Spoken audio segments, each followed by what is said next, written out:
बच्चों बात कर रहे थे अर्थशास्त्र में सांख्यिकी के प्रयोग के बारे में और चर्चा कर रहे थे चैप्टर नंबर 5 जिसका नाम था केंद्रीय प्रवृत्ति के माप।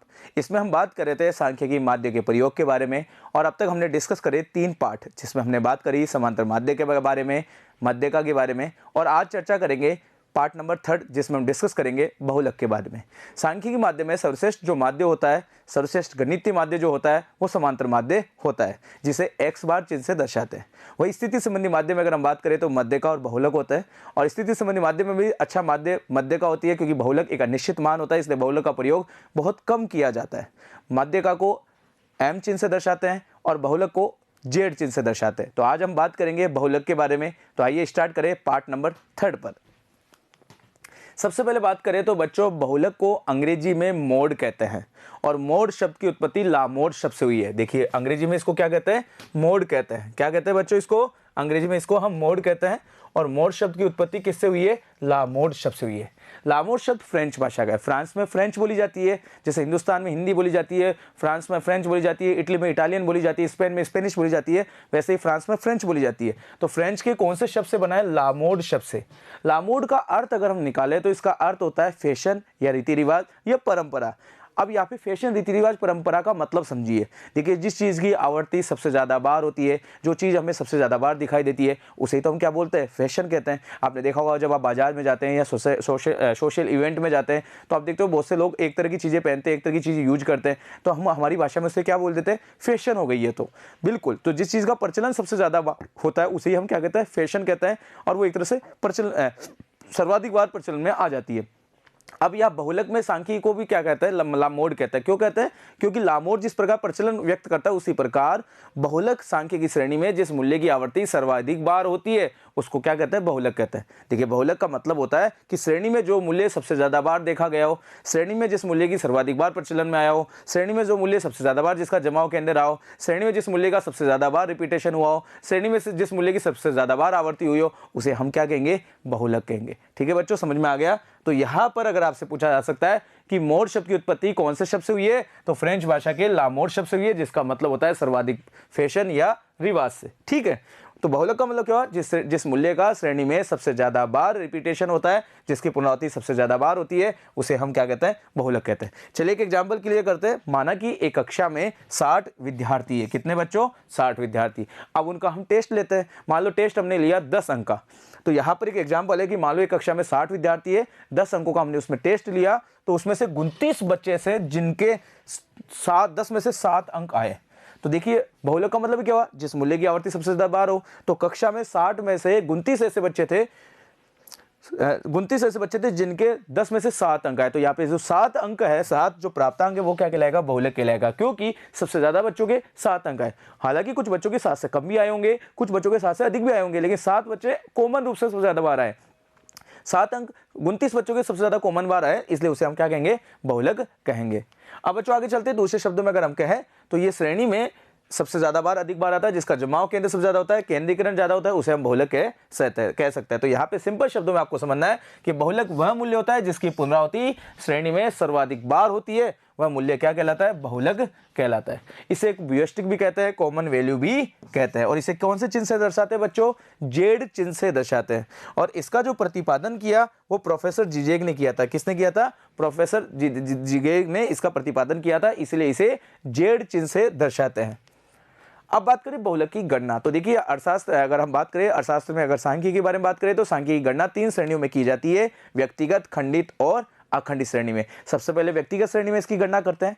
तो देखिए बहुलक की गणना हम निरीक्षण विधि द्वारा भी कर सकते हैं, या अगर श्रेणी में मूल्य अधिक है तो हम उसे खंडित या सतत श्रेणी में बदल कर सकते हैं। आइए गणना करते हैं। तो देखिए एक एग्जाम्पल है, 10 कर्मचारियों का मासिक वेतन निम्नांकित है। कह रहा है कि बहुलक मूल्य ज्ञात करो, बहुलक वेतन बताइए कि 10 में से कितने कर्मचारी जिनकी सैलरी समान है, उसे तो हम बहुलक कहेंगे। तो यह एक एग्जाम्पल है।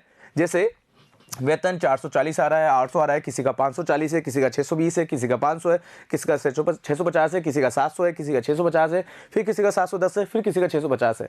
अब मुझे यहाँ पे बहुलक का वेतन निकालना है।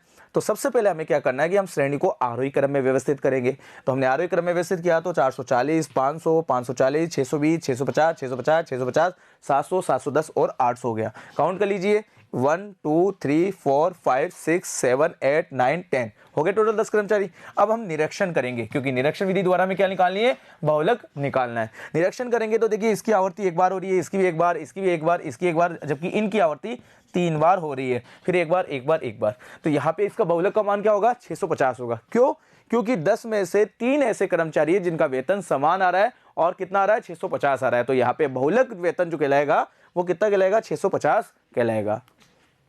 तो हम लिखेंगे कि श्रेणी में निरीक्षण करने से ये ज्ञात हुआ कि 650 रुपए के वेतन की श्रेणी में सबसे ज्यादा बार है, अतः बहुलक का कारण जो होगा, बहुलक का जो मान होगा वो 650 होगा। अब बच्चों मान लो अगर श्रेणी में मूल्य सर्वाधिक है तो फिर हम उसे खंडित श्रेणी में बदलकर क्या निकाल सकते हैं, उसका बहुलक निकाल सकते हैं।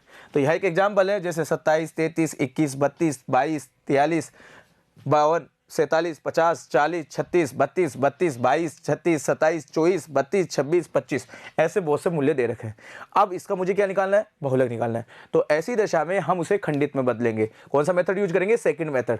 अगर श्रेणी में मूल्य असमान है अधिक मात्रा में, तो हम उसे बहुलक की गणना करने के लिए उसे व्यक्तिगत खंडित श्रेणी में बदलेंगे। तो यहाँ पर देखिए हम उसे वही आरोही क्रम में करेंगे। तो यहाँ सबसे श्रेणी में सबसे छोटा मूल्य 21 है, श्रेणी में सबसे बड़ा जो मूल्य है वो 52 है, ठीक है। और आरोही क्रम में करेंगे तो हम उसे अच्छे समझ सकते हैं। तो देखिए 21, 22, 24, 25, 26, 27, 32, 33, 36, 40, 43, 47, 50 और 52 लिख लिया। अब यहाँ पे इनकी आवर्ती लिखते थे। तो देखिए श्रेणी में 21 एक बार आ रहा है, 22 2 बार आ रहा है, 24 एक बार आ रहा है, 25 एक बार आ रहा है, 26 एक बार आ रहा है, 27 2 बार आ रहा है, 32 4 बार आ रहा है, 33 एक बार आ रहा है। इस तरह से ये क्रम आ रहा है। अब हमें क्या करना है, वही निरीक्षण विधि का प्रयोग करेंगे। तो व्यक्तिगत को हमने खंडित में बदल लिया। अब हमारे लिए गणना करना आसान हो गया, क्योंकि ऐसे आप काउंट नहीं कर पाते, कैसे देखते हैं, निरीक्षण कैसे करते हैं। फिर इसलिए ऐसी दशा में अगर श्रेणी में मूल्य और भी अधिक है, मान लो 20 है, 30 है, 40 है, 50, मान लो 50 विद्यार्थियों के मार्क्स दे दिए, अब ऐसी दशा में हम उसे व्यक्तिगत रूप से गणना नहीं कर सकते, इसलिए हम उसे खंडित में बदलेंगे, फिर निरीक्षण करेंगे। क्योंकि बहुलक का मतलब क्या होता है कि श्रेणी में वह मूल्य जिसकी आवर्ती सर्वाधिक बार होती है उसे हम क्या कहते हैं बच्चों, बहुलक कहते हैं। तो घबराना नहीं है, कंसेप्ट को समझना है। तो हमने उसको खंडित में बदल लिया। अब हम निरीक्षण करके इजी गोइंग बता सकते हैं। तो देखिए निरीक्षण करो बच्चों, निरीक्षण करेंगे तो आपके सीधे समझ में आ रहा है कि 32 प्राप्तांक जो है उनकी पुनरावृत्ति सबसे ज्यादा बार हुई है 4 बार। तो यहां पे बहुलक प्राप्तांक कहलाएगा 32। तो हम लिखेंगे कि निरीक्षण करने पर 32 प्राप्तांक सर्वाधिक बार 4 बच्चों क्या है, इसलिए यहां पर बहुलक प्राप्तांक जो होगा, बहुलक का जो मूल्य होगा वो कितना होगा बच्चों, 32 होगा। ठीक है बच्चों, समझ में आ गया। अब बच्चों अगले प्रश्न की तरफ चलते हैं। तो व्यक्तिगत श्रेणी तो हमें समझ में आ गई। अब खंडित श्रेणी में बहुलक की गणना कैसे करें, तो खंडित में भी वही तरीका है, निरीक्षण करके कर सकते हैं। तो देखिए यहाँ पर ये x हो गया, यहाँ पर ये f हो गया, क्योंकि खंडित श्रेणी किसे कहते हैं, जिसमें मूल्य और उनकी आवर्ती हो, यानी x और f हो।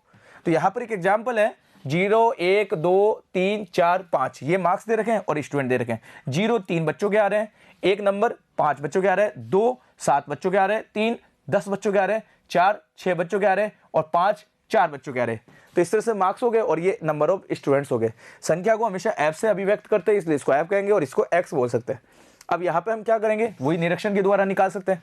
जब हमने निरीक्षण किया तो 3 मार्क्स जो है वो सबसे ज्यादा 10 बच्चों के आए, बाकी औरों की भी है लेकिन 3 सबसे ज्यादा बार है, इसलिए बहुलक जो मान होगा, जेड का जो मान होगा वो क्या होगा, 3 होगा। चलिए बच्चों ऐसी गणना तो हमने कर ली, लेकिन मान लो निरीक्षण करते समय मान लो आवर्तियों का मूल्य समान आ जाए या आवर्ती अनियमित हो, तो ऐसी दशा में बहुलक की गणना कैसे करेंगे, आइए अब इसकी बात करते हैं। तो उसके लिए हम वैकल्पिक विधि का प्रयोग करेंगे। किसका प्रयोग करेंगे, वैकल्पिक विधि का प्रयोग करेंगे, और उसके लिए हम घनत्व परीक्षण करेंगे। चलिए एक एग्जाम्पल लेते हैं, फिर समझते हैं। देखिए यहाँ पर ये x है और यहाँ पर ये f है, राइट। 1 2 3 4 5 6 7 8 9 और ये 10, ठीक है, ये x हो गया। अब इनकी आवर्तियों का क्रम समझाते हैं। मान लो इसका 2 आ रहा है, इसका 3, इसका 1, इसका 5, इसका 7, इसका 1 3 7 2 1, ठीक है। अब मैं आपको कहूं कि बहुलक की गणना करो। बच्चों जब आप बहुलक की गणना करेंगे तो आप देखोगे, निरीक्षण करोगे। अब निरीक्षण करोगे तो देखो 5 की आवर्ती भी 7 बार आ रही है और 8 की आवर्ती भी 7 बार आ रही है, तो सर्वाधिक आवर्ती दोनों की समान आ रही है। तो यहाँ पे कंफ्यूज होगा कि बहुलक का मान 5 होगा या 8 होगा। देखिए यहाँ पर सर्वाधिक आवर्ती कितनी आ रही है, 7 आ रही है। अब 7 5 की भी आ रही है और 7 8 की भी आ रही है, तो हमारा जेड का मान जो होगा वो क्या होगा, 5 होगा या 7 होगा, 8 होगा। तो ऐसी दशा में हम कौन सा मेथड का प्रयोग करेंगे, वैकल्पिक विधि का, और इसके लिए घनत्व परीक्षण करेंगे। आइए कैसे करेंगे। तो यहाँ पे क्या करना है कि संभावित बहुलक पद लिखेंगे। तो संभावित यहाँ पे 5 भी है, यहाँ पे 8 भी है, किसी श्रेणी में 3 भी हो सकते हैं, 2 भी हो सकते हैं। तो संभावित पद या देखिए हम यहाँ लिख देंगे 5 और 8। फिर क्या करेंगे, इनकी आवर्तियाँ देखेंगे।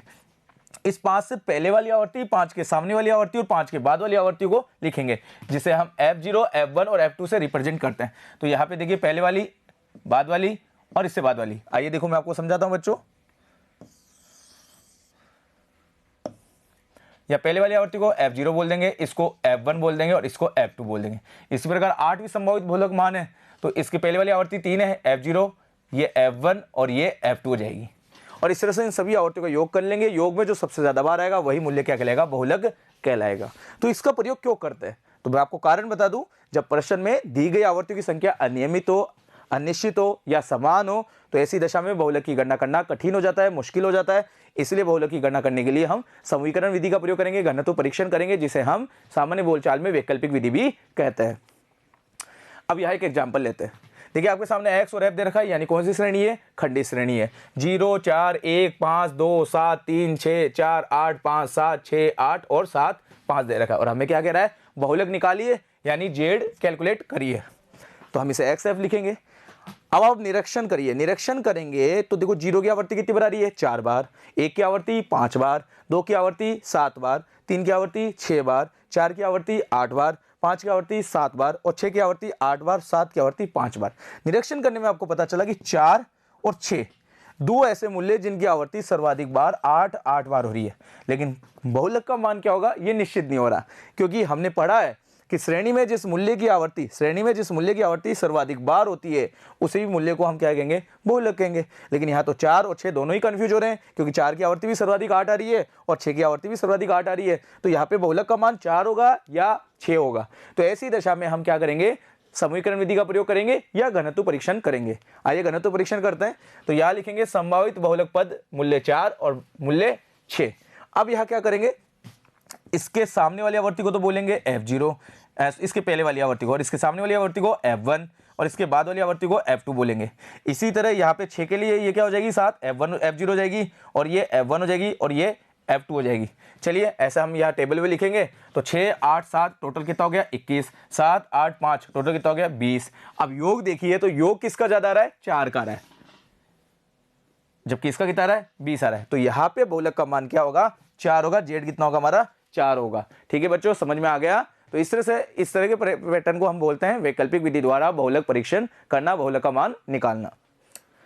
अब अखंडित श्रेणी में बहुलक की गणना कैसे करेंगे। तो अखंडित श्रेणी में हम बहुलक की गणना करेंगे z बराबर 3 z बराबर L1 plus F1 minus F0 upon 2F1 minus F0 minus F2 multiply I। ये कब करते हैं, जब श्रेणी आरोही क्रम में हो। कौन से क्रम में हो, आरोही क्रम में। मान लो श्रेणी अवरोही क्रम में है तो या फिर इसका फॉर्मूला चेंज होगा, z बराबर L2 minus F1 minus F2 upon 2F1 minus F0 minus F2 multiply I। यहाँ पर ये फॉर्मूला हो जाएगा। तो वहाँ फिर L2 को माइनस करेंगे जबकि L1 यहाँ जोड़ता है।